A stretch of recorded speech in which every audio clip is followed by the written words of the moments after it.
بسم اللہ الرحمن الرحیم۔ شیر کو جنگل کا بادشاہ کیوں کہا جاتا ہے؟ ہم نے کبھی اس پہ نہیں سوچا۔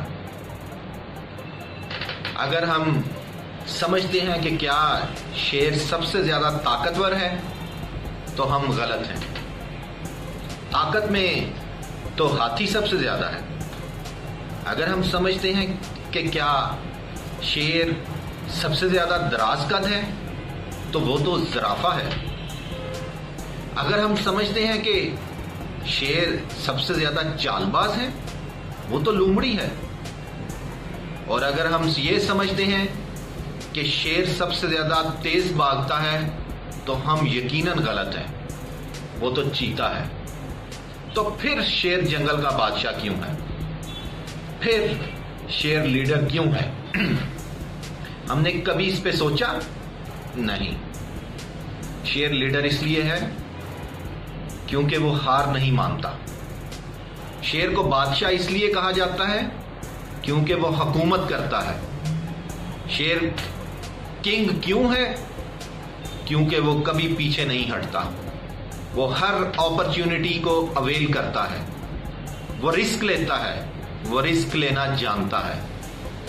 اگر ہمیں لیڈر بننا ہے، شیر بننا ہے، تو ہمیں اس کی خصوصیتوں کو اپنانا ہوگا۔ اور لیڈر سیاسی بیان نہیں دیتے، لیڈر کبھی کسی کی ٹانگ نہیں کھینچتے۔ لیڈر کا ہمیشہ ایک ظرف ہوتا ہے۔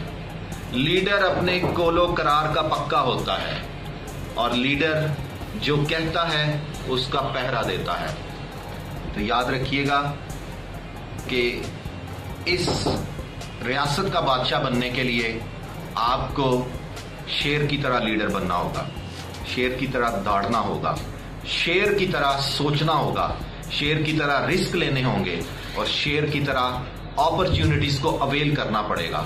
اور یاد رکھیے گا کہ شیر یا لیڈر نہ کبھی تھکتا ہے نہ کبھی جھکتا ہے۔ اس کا اپنا ایک ظرف ہے، اس کا اپنا ایک روب ہے، اور وہ روب، اس کی پرسنالٹی صرف یہ ہے کہ وہ ہار نہیں مانتا۔ لیڈر کبھی ہار نہیں مانتا۔ شکریہ۔